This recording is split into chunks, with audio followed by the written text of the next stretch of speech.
Throughout NFL history, the concept of the Super Bowl hangover is something that has consistently been talked about, with many Super Bowl winning and losing teams having fallen victim to it the very next season. But many other teams that have won or lost Super Bowls have been fortunate enough to avoid this so-called Super Bowl hangover. And now as the Eagles enter the 2023 NFL season, they will be faced with the challenge of avoiding it. And there are some NFL fans out there that think the Eagles are a team that's going to suffer a Super Bowl hangover next season, but there's plenty of reasons to think that that's not going to be the case at all, and that the Eagles will actually have a similar amount or even more success this year than they had last year. And we're going to talk all about that in this video today. But before we do that, make sure you go down and subscribe to this channel for more consistent Philadelphia Eagles content coming throughout this entire offseason and into the future. You're not going to want to miss it, so make sure you subscribe, turn on notifications, and drop a like on this video if you do enjoy. Now, with all that being said, let's get into the video. So in order to discuss whether the Eagles will suffer a Super Bowl hangover next season, we must first understand what a Super Bowl hangover actually is. So basically, a Super Bowl hangover is when a team that makes it to the Super Bowl the year prior then has a difficult time maintaining success, and they take a step back moving into the next season.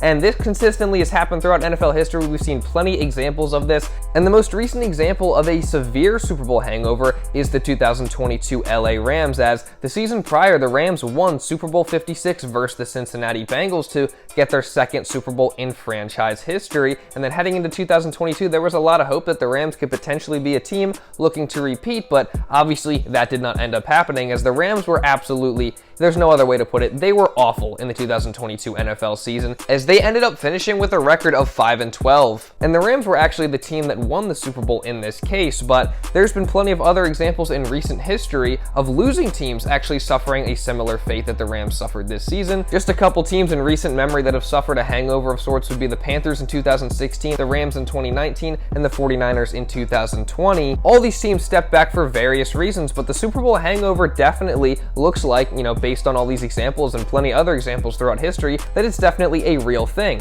But in contrast, there's also been plenty of teams throughout NFL history that have had success the year following going to a Super Bowl. Just for example, the Patriots in 2019, and they actually won the Super Bowl after losing to the Eagles in the Super Bowl the year prior. So it's definitely not impossible for a team that has lost the Super Bowl or won the Super Bowl to then go have success the next year. I think that that's pretty common sense. I just think the whole concept of a Super Bowl hangover just shows how hard it is to maintain success in the NFL. I don't think it's necessarily like a curse or anything like that. I just think, again, it's hard to maintain success in this league. But there definitely are teams that have maintained success for multiple seasons and teams that know how to win, and just because it's difficult doesn't mean it's impossible. And in the case of the Philadelphia Eagles, yes, it's definitely going to be difficult for them to make it back to the Super Bowl. There's no doubt about that, because like I said multiple other times, it's hard to maintain success in the NFL. But even though it's going to be difficult, I still think there's reason to believe that the Eagles can be successful next year, and they even have a realistic shot to go back to the Super Bowl for multiple reasons. I think it's very important to note that a Super Bowl hangover can happen for various reasons, and that depends on the team.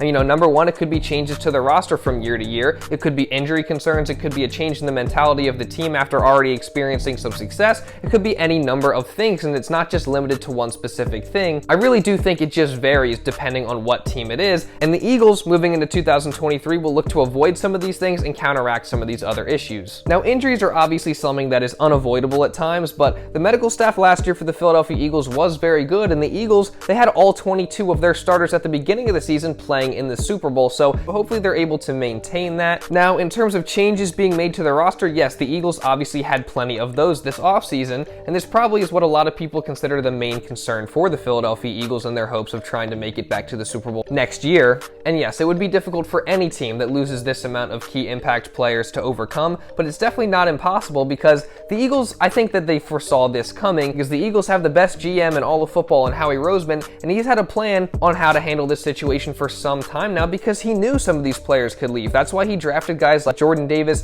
Nakobe Dean, and Cam Jurgens in the 2022 NFL draft, all which should have a much bigger impact this upcoming season. And they also know that they must pay Jalen Hurts this offseason, which is why in free agency their strategy was to go out and sign very cheap players that have low risk and a high reward, like Rashaad Penny, Morrow, Terrell Terrell Edmunds and Greedy Williams, and they also were able to retain some bigger name guys that maybe did cost them a little bit more, but it was definitely worth it, like Darius Slay, James Bradbury, Fletcher Cox, Brandon Graham, and Jason Kelce. So as you can see, by what the Eagles did in this offseason, they were able to find a way to keep some of their talent, and although they did definitely lose some talent, they definitely didn't fall apart by any means. That's what some people are saying about the Philadelphia Eagles, and yeah, the Eagles still do have some positions that they could address moving forward, but we still got the NFL draft to look forward to, and I trust Howie Roseman to make the right decisions. And I still haven't really even talked about what the Eagles already had on their roster to begin with, because the Eagles are still completely stacked, especially on the offensive side of the ball. So let's start off with their leader, Jalen Hurts, who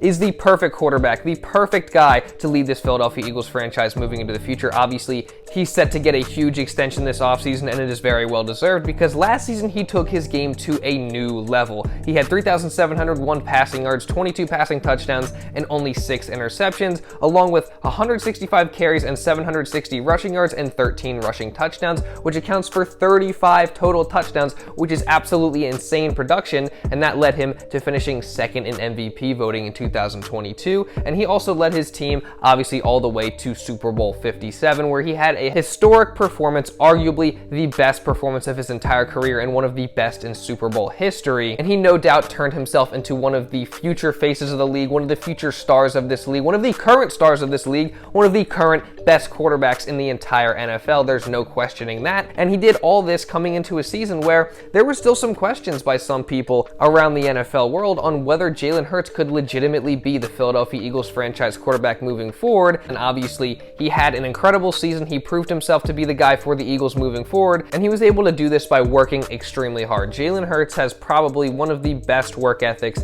of any NFL player that is currently in the league, and he's just 24 years old. He's wise beyond his years. He's a great leader. He's super mature. He just understands what he has to do to be the greatest player he can possibly be, and he just goes out and does whatever he has to do to become that. He dedicates himself. He's extremely disciplined. He's everything you want in your franchise leader, your franchise quarterback. And again, he's just 24 years old. What makes you think that he's done improving his game just yet? Did you see the massive leap he took from the 2021 to 2022 NFL season? Imagine what he can do in another offseason just after losing the Super Bowl, which seems like he's still extremely hungry. His mentality hasn't changed. The Super Bowl loss might even be a little bit extra added motivation for Jalen Hurts to go even harder and work even harder to get back to this point. I fully expect that Jalen Hurts comes back next year and has an even better year than he was able to have this season, and I think his best years are definitely ahead of him. And it's only going to help that now Jalen Hurts is going to get another year under his belt playing with this elite receiving core that the Eagles have, led by A.J. Brown. Obviously, this is going to be his second season with the Philadelphia Eagles and playing with his best friend, Jalen Hurts. And A.J. Brown, in his first season with the Philadelphia Eagles, had the best season of his entire career. He put up 88 catches for 1,496 yards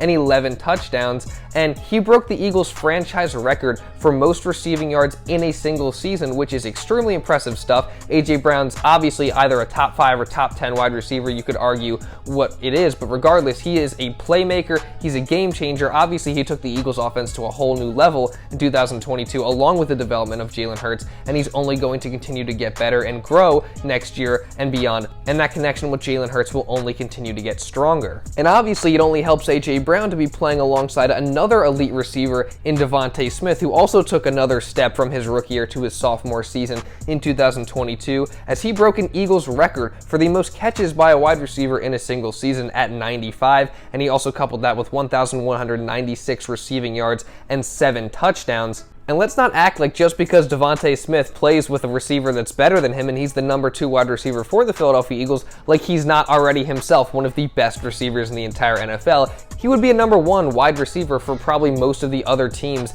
in the league. And putting Devonta Smith alongside A.J. Brown creates the best receiver duo in the NFC and arguably the best wide receiver duo in the entire NFL. And then when you add Dallas Goedert to the mix, that just only makes the Eagles receiving core even better and even more unstoppable. And Dallas Goedert is one of the best tight ends in all of football. Last season, he had 55 catches for 702 yards and 3 touchdowns. And these are some pretty solid stats. Maybe you don't want to put it into quite elite production yet. But then you also have to take into account that he only played 12 games as he missed 5 with an injury. So had he have played all 17 games, his stats would look probably a lot better. So I think there's no question that the Eagles should probably have an elite passing game in the 2023 season, and another year of them all playing together definitely helps. And in addition to all this, the Eagles probably have the best offensive line in the league as well, led by Jason Kelce and Lane Johnson.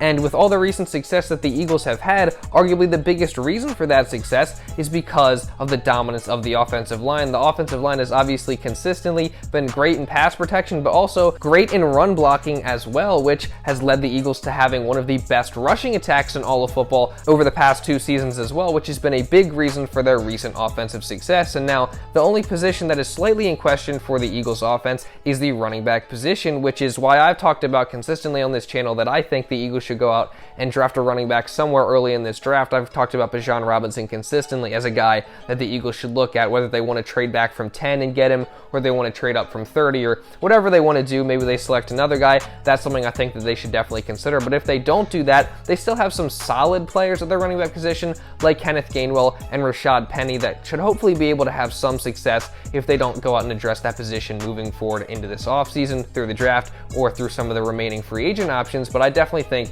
the Eagles might not be done adding to that position yet. But regardless of what they do with this running back position, they should still have a pretty good rushing attack because of the dominance of their offensive line and also because of the greatness of Jalen Hurts in using his legs as well. And again, the dominant passing game, like I just said. I think that there's no doubt that the Eagles should probably have the best offense in the entire NFC next season. And now, switching over to the defensive side of the ball, obviously I think that it's very clear that the Eagles have lost some talent on that side of the ball, and I don't think it would be very surprising to see the Eagles defense take a little bit of a step back in 2023. But like I said earlier, it's not like the defense completely fell apart this offseason, as they still have some very talented playmakers. They still should have an elite pass rush and probably one of the better pass rushes in all of football. They still have some elite cornerbacks in Darius Slay and James Bradbury, and they still have the NFL draft coming up where they can go out and they can draft some players and add guys to fill up some of the a little bit weaker positions on that defensive side of the ball. But something else that's very noteworthy when looking at the Eagles defense next year is that there's a new potential X factor that can maybe determine just how good the Eagles defense can be, and that is Sean Desai, the Eagles brand new defensive coordinator. Sean Desai is going to come in here and he's going to be tasked with getting the best out of his players on a defense that definitely, again, like I said, is not as talented as it was last year. But I think if Sean Desai comes out here and he does exactly what Jonathan Gannon did and runs the same sort of stuff and refuses to adjust throughout the course of games, then the Eagles defense definitely will be a lot worse. But if he comes out here and he starts to make adjustments when things aren't going well, if he's a little bit more aggressive in certain situations, I think the Eagles defense can have a lot more success, and they're going to be able to make that key play when the key play needs to be made on the defensive side of the ball. And I think in recent NFL history, we've realized that you don't need an elite defense to win a Super Bowl. And obviously, like I said, the Eagles probably won't have, top tier elite level defensive production next season, but what you do need is a defense that's able to make the key play in the key moment. And as long as Sean Desai, is aggressive at times, he's able to adjust, and he's also just a good coach, a good players coach, which it seems like he is. He's able to get the most out of his players. The Eagles defense should be able to do exactly that. And as long as they're able to do that, I think the Eagles defense should be just fine next year. And I think another potential reason the team could suffer a Super Bowl hangover is because of maybe a mentality shift or a loss of drive after having gone the whole last season and experienced a little bit of success. Maybe the next season you're not quite as locked in. You just expect to be back in the same situation, and obviously that doesn't end up happening and you have a Super Bowl hangover. That's one thing that I'm extremely confident that the Eagles will not fall victim to next year, because I think the Eagles' drive to get back to the Super Bowl is stronger than ever. A lot of the Eagles organizational and franchise leaders have had comments after losing the Super Bowl that prove that. It is a tough feeling to come up short. It's a very tough feeling. But I know that the only direction is to rise. You either win or you learn. That's how I feel. We'll overcome this too, because the type of guys that we have in there, that we'll use this to motivate us. We'll use this pain, we'll use this failure to motivate us, so we can make it a strength. We got a scar, we got a scar on us, and it's going to heal over time, and we're going to do everything we can, everything in our power to make sure that we bring the city, our players, our staff, what they deserve. I know I didn't walk through that fire just to smell the smoke. So we're gonna finish it off like that. Thank you. And I think another common denominator of winning teams is the right culture. Building a winning culture within your organization, your locker room, your franchise. And Nick Sirianni has done exactly that with the dog mentality slogan and the whole message that he's put out there to his players in the locker room and the things that he values. You know, the coming into work every single day and focusing on, you know, one day at a time and the small details and controlling what you can control and being in the moment and being unfazed by positive or negative situations. That whole thing, Nick Sirianni has built a culture where every single player is bought into that. And that's something really valuable for the Eagles moving forward. And I don't expect a mentality shift or a loss of drive, loss of hunger, whatever you want to call it, moving forward into next season. And then another reason to be confident in the Eagles next year is their competition. Look at their competition in the NFC. What teams are you scared of? The San Francisco 49ers probably would be considered their biggest threat to dethrone them from NFC champions, but they're in a really difficult situation in terms of the quarterback position, and we don't know exactly, you know, who's going to be the guy for the majority of the season. You have the Dallas Cowboys, which, how confident are you that the Dallas Cowboys can get back to their first even NFC championship game in, what, 27 years? I don't know. And then who else do you have to look at? Who else do you have to fear in the NFC? What other team are you saying, well, that team's probably better than the Eagles? I don't think there is one. So I think it's for that reason and all the other reasons that I've listed before that the Eagles should clearly be the favorites in the NFC conference moving forward. I don't think there's going to be a Super Bowl hangover whatsoever, and I'm sure the Eagles will be back stronger than ever in the 2023 NFL season, and yet again be in contention to win a Super Bowl. And now the Eagles just have to go out and nail the 2023 NFL draft, and we're going to be talking all about that more in future videos, and we have already talked about it a bunch in previous videos. So if you don't want to miss any of those videos coming in the future, or you want to watch some of those other videos, make sure you first subscribe to this channel again so you don't miss when any of those new videos are coming out in the future. And if you did enjoy this video, make sure you drop a like on it as well. And if you want to watch another Eagles video, you can go watch this one right here. That's pretty much all I got for this one, guys. So thank you all so much for watching, and I'll see you in the next video.